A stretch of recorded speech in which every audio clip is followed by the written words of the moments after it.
मान रहे हैं। बाकी तो भाई वोटर्स ने वोट डाले होंगे, वहां पर खुलेंगे, वही जो रिजल्ट होगा वो फाइनल रिजल्ट रहेगा। तो अभी कुछ नहीं चाहिए क्योंकि चाचा भी बड़े इंटरेस्टेड रहते हैं थोड़ा सा आपके व्यूज, क्योंकि गणना बड़ी कैलकुलेटिव, मतलब कैलकुलेशन बड़ी जबरदस्त रहती है चाचा की। मैं जीत तो हेलो गाइज, एक बार फिर से आपका स्वागत है विक्रम सर ब्लॉग में। और यहाँ पर हम लोग चर्चा कर रहे थे अभी चुनाव की, क्योंकि यहाँ पर आज का दिन जो है ना वो है 8 दिसंबर और आज वोटिंग ओपन हो रही है गुजरात में, हिमाचल में, दिल्ली में कल ओपन हो ही चुकी है एमसीडी के इलेक्शंस का। और सबसे बड़ी बात, मैनपुरी का जो उपचुनाव हुआ था हमारा 5 तारीख को, उसकी भी वोटिंग आज ओपन हो रही है। और दो पार्टियां सपा और बीजेपी जो है यहाँ पर चुनाव लड़ी थी। और सपा की कैंडिडेट डिम्पल यादव जी थी और बीजेपी से रघुराज सिंह साक्य थे।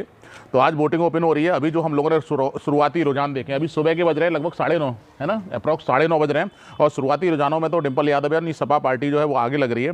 बाकी क्या कहना है दादा आपका इस पर? नहीं, जैसा मुझे लगता है यहाँ पर कि चुनाव तो डेफिनेटली जो है सपा पार्टी, जो शुरुआती रुझान है और जो हम लोगों की भी ओपिनियन है, इसमें शायद सपा पार्टी जो है वो बाजी मारने वाली है। बाकी क्या कहते हैं, क्योंकि ये तो पक्का है लगभग मैं आपको बताऊं कि अगर हम लोगों का गैस गलत नहीं हो सकता है, बहुत जगह उठते बैठते हैं, लोगों की ओपिनियन लेते हैं। तो जहाँ तक चुनाव था उसमें सपा जीतेगी। अब बात आती है कि कितने से जीतने वाली है, या सपा जीतेगी भी या नहीं जीतेगी, कितने की से भी जीते नहीं जीतेगी। हाँ, तो कोई मतलब ये आइडिया नहीं है क्या? हाँ, अभी शुरुआती रुझानों में देख रहे थे कि डिम्पल यादव जो सपा पार्टी है वो 2600 से आगे चल रही है। मैनपुरी उपचुनाव की बात यहाँ पर हो रही है, क्या कहते हो मनु? सपा जो है जीतेगी। सपा यहाँ पे मामा आपका क्या कहना है? यहाँ पर काफी लोग, देखिए मैं आपको दिखा दूं, यहाँ पर काफी सारे लोग यहाँ पर खड़े हुए हैं। ये हमारे नुक्कड़ सभा यहाँ पर ही लगती है दुकान। क्या कहना है मामा आपका? अभी मुकाबला है दोनों का। मुकाबला है, मतलब उम्मीद है अभी बीजेपी की? नहीं, हाँ उम्मीद हो भी सकती है, ऐसी बात नहीं। मतलब जैसा कि बातचीत से आप लग रहे होंगे थोड़ी अच्छा हिसाब है उस तरह से। नहीं, वो अलग चीज़ है। अभी मैनपुरी उपचुनाव की हम बात कर रहे हैं, ठीक है ना। वहां पर अगर हम बात करें तो वहां पर तो मुझे लग रहा है कि सपा बाजी मारेगी, है ना। अब बात ये आती है कि कितने वोटों से जीतेगी, क्योंकि लास्ट जो इलेक्शन हुआ था वो मुलायम सिंह यादव जी ने शायद 94,000 के आसपास जीता था, 94 ही था ना। अब बात ये आती है कि यहाँ पर डिम्पल यादव जो है उनसे आगे निकलेंगे या फिर पीछे, क्योंकि उससे पहले जो जीत होती रही है वो 3 लाख, 2 लाख, 3.5 लाख। लास्ट इलेक्शन थोड़ा सा टफ हुआ था। हाँ, लास्ट इलेक्शन थोड़ा सा टफ हुआ था, उसमें रहा था। जो भी होगा करीब होगा, ज्यादा ऊपर नीचे नहीं। मामला कितना, मुझे लग रहा है कि इस बार 1 लाख से ज्यादा जाएंगे सपा। 1 लाख से ज्यादा नहीं जाएंगे। 1 लाख से ऊपर, 1 लाख से कम जाए। 1 लाख से कम। अच्छा, मतलब मानना है, क्योंकि देखिए यहाँ पर काफ़ी ज़्यादा लोगों का मानना है, हालांकि कुछ ही लोग ऐसे हैं जो मानते हैं कि शायद बीजेपी जीतेगी, बट ज़्यादातर लोगों का मानना है कि समाजवादी पार्टी जो है वो यहाँ पर जीत रही है। बस यहाँ पर हम लोग जो डिस्कशन कर रहे हैं ना, वो डिफरेंस कितना रहने वाला है उसकी बात कर रहे हैं। चाचा आप भी आ जाइए, क्योंकि चाचा भी बड़े इंटरेस्टेड रहते हैं थोड़ा सा आपके व्यूज, क्योंकि गणना बड़ी कैलकुलेटिव, मतलब कैलकुलेशन बड़ी ज़बरदस्त रहती है चाचा की। नहीं, मैं जीत तो भैया सपाई की। अच्छा, अब अबे तो आगे पीछे चल रहा है, देखो आगे। देखिए अगर चाचा ने कह दिया कि सपा की जीत होगी तो 99% आप सपा ही मानिए, क्योंकि दुकान पे ना बहुत सारे लोग आते हैं, हर जात बिरादरी के लोग आते हैं, सबसे बातचीत होती रहती है चाचा की। क्योंकि अभी इलेक्शन का माहौल चल रहा है, तो इलेक्शन के माहौल में बहुत कॉमन सी बात है कि बातचीत होने ही लगती है, पता भी लगता है बातचीत से तो सपा है। लेकिन चाचा ये बताइए कि चलो ठीक है, सपा जो है वो जीतेगी, क्या आइडिया है कितने वोटों से? आइडिया हमें ये है कि 30-40 हज़ार वोट से ज़्यादा नहीं होना चाहिए। 30-40 हज़ार वोटों से, ये अंदाज। अच्छा चलिए। और इसके साथ साथ ना अभी यहाँ पर गुजरात का जो इलेक्शन है वो भी हुआ है, उसके बारे में क्या कहना है गुजरात इलेक्शन का? क्योंकि गुजरात इलेक्शन में तो बिल्कुल बीजेपी ने दूसरी पार्टियों को खत्म। तो बीजेपी है ही फाइनल में, तो बीजेपी सत्ता में चली रही है। तो मतलब 182 सीट का गढ़ है वो, वहाँ तो जीतना ही है उसे। नहीं, और काफी लंबे समय से भी जो है वो चल रहा है, लंबे समय से वो चल रहा है, ठीक है। का भी ये गढ़ है।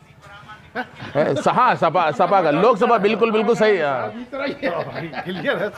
हाँ, मामा का कहना ये है कि क्या नाम है कि भाई ये लोकसभा का गढ़ जो है वो मतलब लोकसभा चुनाव में पिछले 27 सालों से शायद मुझे लगता है कि कोई और पार्टी नहीं जीती है ना। तो उस हिसाब से तो भाई आदमी का पूरा विश्वास जो है, विश्वास सपा, इसीलिए सपा का विश्वास है। हालांकि शुरुआती रुझान भी यही बता रहे हैं कि भाई 1600 वोटर्स आ गए। कौन? डिम्पल यादव 1600 से। हाँ, तो अभी शायद मेरे ख्याल से बढ़त कम हुई है, क्योंकि अभी थोड़ी देर पहले मैं देख रहा था ना कि वहां पर जो बढ़त थी वो 2600 वोटों की थी, 2600 की है ना, फिर 1600 थोड़ी सी कम हुई है। 5000 तक पहुंच गई थी। 4800 अच्छा, 4800 पहुंच गई थी, मतलब बता रहे हैं कि 4800 के आसपास जो है। और अच्छी बढ़ती, लेकिन हमारे मोहल्ले में वोट नहीं मांगने आए। अच्छा चलिए ये भी बता देंगे, ठीक है ना। मामा का कहना ये है कि समाजवादी पार्टी ना वहाँ की पता नहीं क्या है कि हम आपको बताना चाहेंगे, हमारा जो एरिया लगता है ये नई बस्ती देवरा लगता है, यहाँ पर ना यादव की विधानसभा है तो भी वोट नहीं मांग रहे। हाँ मतलब ये बताना चाहूँगा, हाँ, बिल्कुल बिल्कुल एकदम पड़ोसी हैं राजू यादव जी, है ना, और वो कभी वोट मांगने नहीं आते हैं। नहीं मांगे, 500-600 मीटर पे वोट नहीं मांगे। हाँ, पास में ही रहते हैं। जो यहाँ पे सदर विधायक लास्ट टाइम पर रहे थे वो कभी बताते हैं, यहाँ पर सब लोग खड़े हुए हैं कि यहाँ पर कभी वोट मांगने के लिए ही नहीं आते हैं वो कभी। मतलब आते ही नहीं। नहीं, इसमें दो चीजें हो सकती हैं मामा, या तो ये हो सकता है उनको ये पता है कि यार ये वोट तो हमारा पड़ना ही पड़ना है, जबकि हालांकि ऐसा नहीं है, या फिर उनको ये पता है कि शायद यहाँ पर वोट मिलता ही नहीं है तो मांग कर क्या करेंगे। लेकिन कई बार ना जब हम वोट मांगने के लिए आते हैं तो ये भी हो जाता है। वोट तो हर जगह मांगनी चाहिए, चाहे मिले या ना मिले। नहीं, अब ये बात वोट तो मांगना चाहिए।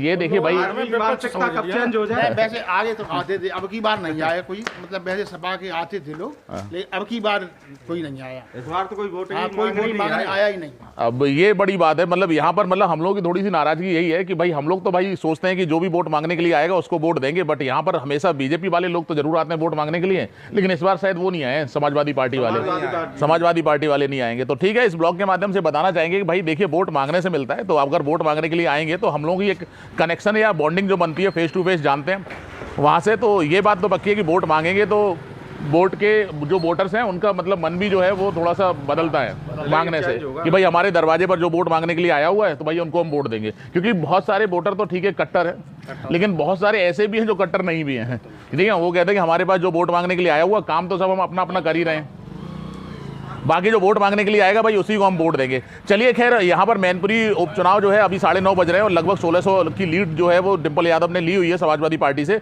देखते हैं लीड बढ़कर कम होगी, ज्यादा होगी या बिल्कुल नहीं होगी। ये तो अब खुलना शुरू हो गया, अभी ईवीएम खुलना। हाँ, ईवीएम खुलना शुरू होने से शायद ये जो पोस्टल, हाँ, वो जो कि सरकारी जो कर्मचारी रहते हैं उनकी शायद, तो उनमें भी 1600 की लीड यार काफी बढ़िया लीड है।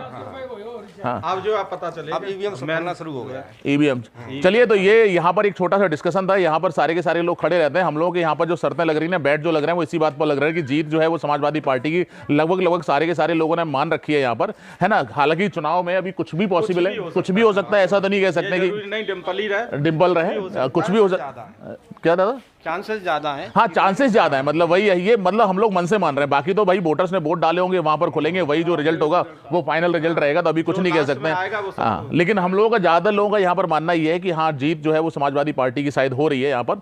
तो चलिए, आप लोग ये ब्लॉग देखते रहिए यहाँ पर। अगर ये ब्लॉग आपको अच्छा लगा तो इसको लाइक और शेयर जरूर कर दीजिएगा। फिर मिलते हैं नेक्स्ट ब्लॉग में। Thank you to all of you, thank you for watching this.